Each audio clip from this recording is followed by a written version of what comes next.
Level of organisation आप लोग पढ़िए 10 नंबर में था, उसमें देखे थे कि सेल्यूलर लेवल ऑफ ऑर्गेनाइजेशन होता है, टिश्यू लेवल होता है, उसके बाद क्या होता है ऑर्गन या ऑर्गन सिस्टम लेवल, है ना।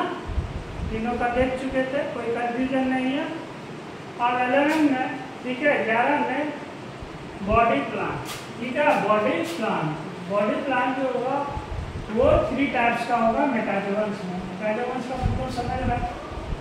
पहला cell aggregate plan, aggregation means इकट्ठा एक जगह होना, ग्रुपिंग, है ना, ग्रुपिंग होना, तो जब ग्रुपिंग होगा। दूसरा blind sac plan, sac means थैला जैसा। और तीसरा ट्यूब विदिन प्लान, ट्यूब जैसा, ठीक है। तो तीनों में अंतर समझ में आ गया, एक थैला जैसा होगा, एक ट्यूब जैसा होगा, एक एग्रीगेशन होगा सेल्स का। तो सेल एग्रीगेशन में देखेंगे, एग्रीगेशन ऑफ सेल, है ना, ओनली, ठीक है, इसमें सेल एग्रीगेट होगा, ये मोस्ट प्रिमिटिव होगा। क्या होगा? मोस्ट प्रिमिटिव होगा। एग्जाम्पल में क्या आएगा? स्पॉन्जेस। स्पॉन्जेस का क्या होगा? प्लान जो होगा वो एग्रीगेशन होगा, सेल एग्रीगेट होगा, ठीक है। और प्लैटियम और सिलेंट्रेट का क्या होगा? ब्लाइंड सैक प्लान होगा। क्या होगा? Blind sac plan. तो इसमें सिंगल कैविटी होगा, ठीक है, कैविटी होगा, देख रहे थे कि कैविटी, ठीक है, सिलोमिक कैविटी जिसको बोलते हैं, कैविटी होगा। ओपनिंग जो माउथ से भी ओपन होगा, एनस में भी और क्लोका में भी, ठीक है। एग्जाम्पल में प्लैटियम में और सिलेंट्रेट्स समझ में आ गए। नेक्स्ट होगा ट्यूब विदिन प्लान, तो इसमें ट्यूब होगा, तो presence of 2 tube lying one another, एक दूसरे के, ठीक है, अनदर में लाई करेगा। सेल डिफरेंशिएशन, इसमें सेल डिफरेंशिएशन होगा। आउटर ट्यूब जो होगा वो बॉन्डेड होगा किससे? वॉल से, और इनर ट्यूब जो होगा वो गट होगा, ठीक है, गट। समझ में आ रहा है ना, ओरल कैविटी, गट। ओपनिंग ये ओपन होगा किसमें? माउथ में, क्लोका में, ठीक है, एंड एनस में। ये एग्जांपल आएगा निमेटोड्स टू मैन, ठीक है, इसका एग्जांपल। तो अब तीनों प्लान समझ में आ गया, है ना, सेल एग्रीगेशन, उसके बाद blind sac and tube within. Next 12 number पे बॉडी सपोर्ट एंड प्रोटेक्शन। तो देखते हैं कि बॉडी को सपोर्ट भी मिलता है, प्रोटेक्शन भी मिलता है, किसके द्वारा? स्केलेटन के द्वारा, बोन के द्वारा। स्केलेटन दैट मींस बोन की बात कर रहा है, जिसमें बोन के द्वारा, तो बोन के ही द्वारा खड़े रहते हैं। बोन नहीं रहता तो खड़ा रह पाते नहीं, तो खड़ा रह पाते, तो बोन से ही स्ट्रक्चरल सपोर्ट मिलता है और प्रोटेक्शन भी मिलता है। तो बोन 2 टाइप का होगा, एक हाइड्रोस्केलेटन, एक हार्ड स्केलेटन। देखते हैं कि बहुत सारे एनिमल सॉफ्ट होते हैं, बहुत सारे एनिमल होते हैं हार्ड होते हैं, हार्डी होते हैं, ठीक है। तो यदि हार्डी स्केलेटन होगा तो उसमें ज़्यादा क्या होगा? वाटर होगा, उसके स्केलेटन में ज़्यादा होगा, इसीलिए वो सॉफ्ट होगा। हार्डी का हार्ड होगा, है ना, हार्डी मटेरियल होगा। तो अब देखिए इसके एग्जांपल में सिलेंट्रेट, ठीक है, क्या होगा? सिलेंट्रेट, प्लैटियमस, निमेटोड्स, एनिलिड्स, ये सब सारे क्या होगा? हार्डी स्केलेटन होगा इसका, ठीक है। तो ये क्या होगा? सॉफ्ट होगा। जिसका हार्ड होगा, is made up of hard material, ये हार्ड मटेरियल से बना रहेगा। तो sponges, arthropods, molluscs, echinoderms, chordates including man, ठीक है, सारे कॉर्डेट्स इंक्लूडिंग मैन। अब टाइप्स ऑफ मेटाजोवन, तो मेटाजोवंस में टाइप्स, तो सॉफ्ट एनिमल होगा, सॉफ्ट बॉडी एनिमल, दूसरा हार्ड बॉडी एनिमल।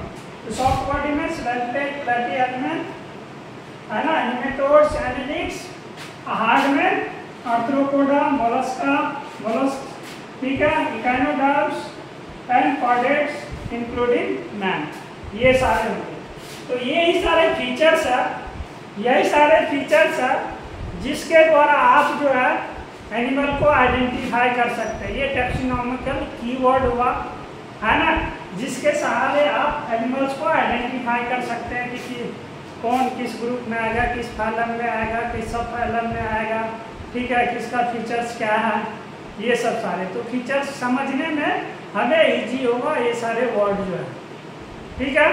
तो ऑलमोस्ट जो भी फीचर्स था वो आइडेंटिफिकेशन में कैसे आइडेंटिफाई करेंगे एनिमल को वो मैंने बता दिया। अब आएगा क्लासिफिकेशन। अब क्या आएगा? क्लासिफिकेशन। तो उसी में फाइलम का क्लासिफिकेशन में क्या देखेंगे? रैंकिंग देखेंगे, हायरार्की, है ना, कि सबसे ऊपर में किसको रखा गया, सबसे नीचे में क्या आता है, क्या उसका रैंकिंग है। ठीक है, समझ में आ रहा? तो ये सब सारे, तो जब वो क्लासिफिकेशन में ही पढ़ेंगे तो एक दो क्लास क्लासिफिकेशन में लगेगा, उसके बाद फिर आएंगे प्रोटोजोआ। क्या आएंगे? प्रोटोजोआ। तो इसको लिखिए, उसके बाद बताता हूँ।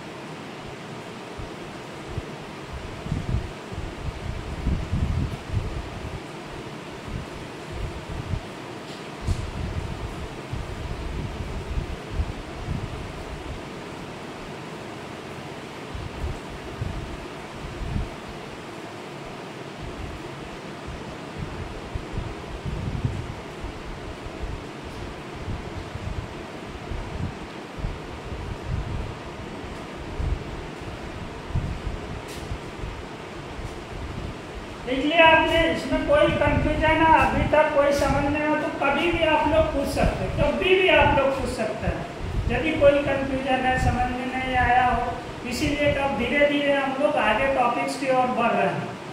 ठीक है, तो टॉपिक्स में तो बता ही दिया था क्या क्या पढ़ना है हम लोग को। ठीक है, क्या क्या पढ़ना है हम लोग को बताइए, क्या क्या पढ़ना था?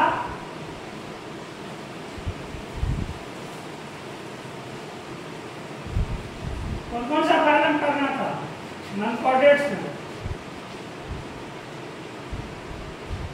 कौन कौन पालन? प्रोटोजोआ, दूसरा कोरीफेरा, तीसरा सिंडेरिया, चौथा टिनोफोरा, पांचवा प्लैटीहेल्मिंथ एनिमेट, छठा एनिलिडा, सातवां आर्थ्रोपोडा, आठवां मोलस्का, नौवां इकानोडर्मा। तो अब इसका जो पढ़ेंगे इंट्रोडक्शन, ठीक है, जनरल कैरेक्टरिस्टिक फीचर्स, है ना, क्लासिफिकेशंस, है ना, ये सारा वन बाय वन करके ये सब का देखेंगे। फिर इसी में जब आएगा तो फिर उसका लाइफ साइकिल देखेंगे। ठीक है, क्या देखेंगे? लाइफ साइकिल्स देखेंगे। उसके बाद फिर उसका सिग्निफिकेंट या नॉन सिग्निफिकेंट देखेंगे। ठीक है, किस तरह का डिजीज क्रिएट करता है वो देखेंगे, है ना, इस तरह का। तो ये सारे चीज जो है वन बाय वन करके आप उसका इवेंट स्ट्रक्चर पढ़ेंगे, सबका स्ट्रक्चर, है ना। उसके बाद फिर प्रैक्टिकल में सबका म्यूजियम स्पेसिमेन, है ना, स्पॉटिंग के लिए। उसके बाद फिर, है ना, स्लाइड प्रिपरेशन के लिए देखेंगे। तो ये सब तो प्रैक्टिकल का पार्ट हो गया। लिखिए, अब नेक्स्ट क्लास में बताता हूँ।